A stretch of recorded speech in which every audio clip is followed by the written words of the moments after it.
In Monster Hunter World and Iceborne, we have mechanics and quality of life changes that make the game convenient, user-friendly, and sometimes easy. The newer combat mechanics especially change the way the game is played nowadays. But what if we didn't have these changes? I am ReaverJolt, and today, we'll find out if it's possible to beat Monster Hunter World and Iceborne like it's a classic Monster Hunter game. Now before we get started, let's go over quite a few things first. First, I'll be writing the script as I go about the challenge. This will be a new experience for me and it may help get my challenge videos done faster. Second, this challenge won by a large margin in a straw poll last week. So thanks to you guys who voted, we're doing this challenge. Let's go over the rules. Now, unlike some of the other challenges, this one can go by many sets of rules depending on the game you choose to replicate in Monster Hunter World. Now, when I had this challenge in mind, I was thinking about using 4 ultimate rules as the mechanics of that game are very similar to World. However, then I thought that would make this challenge too easy. So instead, I'm going to do this challenge using Monster Hunter 3 Ultimate rules. Now I chose 3U because it's the game I have the most nostalgia for, plus MHW was my first game in the series. Plus there's a lot more limitations I have to work with.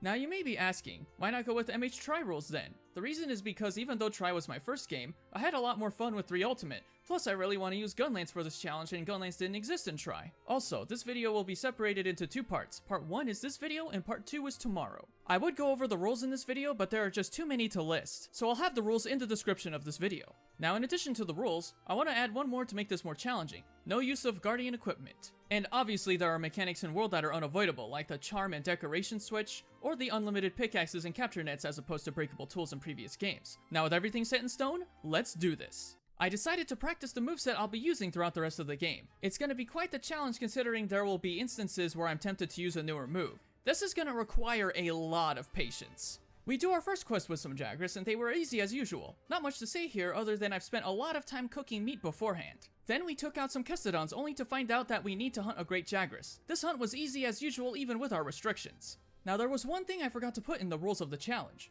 Bounties. Some would count these as subquests you can do because it's one of the easiest ways to get armor spheres, but it's not the only way to get them, so we may just include these in the rules as not able to do because bounties weren't around in past games. I will say, not being able to slide was quite difficult as walking down hills is the only way to prevent from sliding, and climbing up walls without boosting is gonna take some getting used to. After finding a useless camp, we take on Kulu Yaku. He wasn't very hard, but he was proving to be annoying with the rock and the constant jumping attacks. But after taking it down, we move on to fight Puke Puke, which was very annoying not because he was hard, but because the antidotes in this game have an unnecessarily long drinking animation. I actually fainted twice to this one, but after coming back and using patience, this one is done. When I fought Baroth, I died but also got to experience the nostalgia when fighting him with MH3U rules. After taking him down and farm his armor, we take on Juratotus and he was easy as always. We obtain the Gilly Mantle only to put it away forever. Tobi Gadachi was very stressful to deal with as it was hard to get an opening considering I can't mount or flinch shot, but once I got the pattern down, he was done. Next was Anjanath. He wasn't hard, but he was stressful as he could one-shot me, and whenever I needed to heal, he wouldn't give me an opening. Which I do have to mention, standing still to heal in this game is much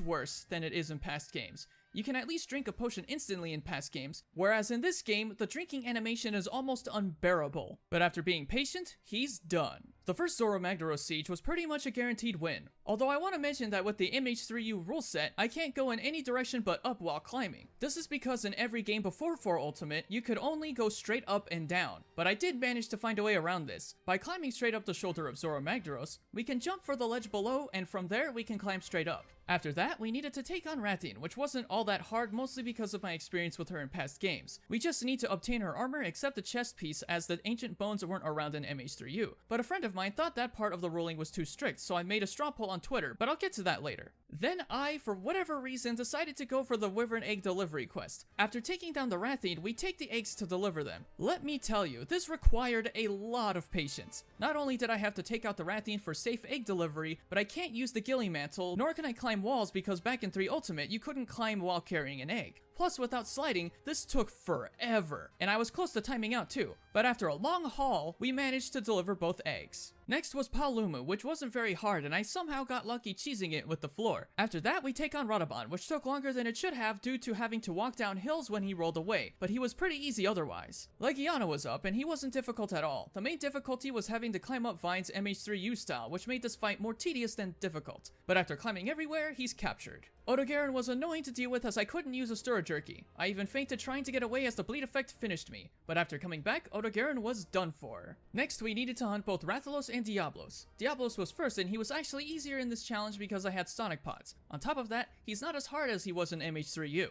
I even farmed him a few times to get his armor, which was very much needed at least to survive the first half of high rank. After that, we hunt Rathalos, which wasn't that much harder for me with these restrictions as his moveset isn't that different from the older games. After taking him down, we moved to the final quest of low rank. This was pretty standard other than the limitations we have with climbing and not being able to roll while holding cannonballs. I decided to test the waters with Nergigante to see what I'd be dealing with later, and it wasn't pretty. Let's hope he doesn't give me this much trouble later on. After that, we take on our first high rank monster, Puke Puke. He was just as annoying as before. After that, we try to decide on a high rank armor set to go for until we get something better. After obtaining the armor, we go after a high rank Anjanath. He wasn't very hard, especially with the new armor, although a random Basil Goose just came out of nowhere. After clearing this quest, our next target is Pink Rathian. She was a bit annoying to deal with, but not that hard otherwise. Now, it was at this point that the poll I mentioned earlier finished, and I was kinda disappointed because I really wanted to add the extra challenge by only using full sets. But because of this vote, you guys wanted the ruling where I cannot use New World items whatsoever to apply to Old World equipment. It was at this point that I had to do my research, actually take notes, and plan armor sets and weapons. Let's hope I can complete this in time to get the video out. After a good while, we got our final set for the rest of high rank. The first Elder Dragon to take on was Nergigante. This quest actually went quicker than expected despite fainting twice. And as for the other 3 Elder Dragons,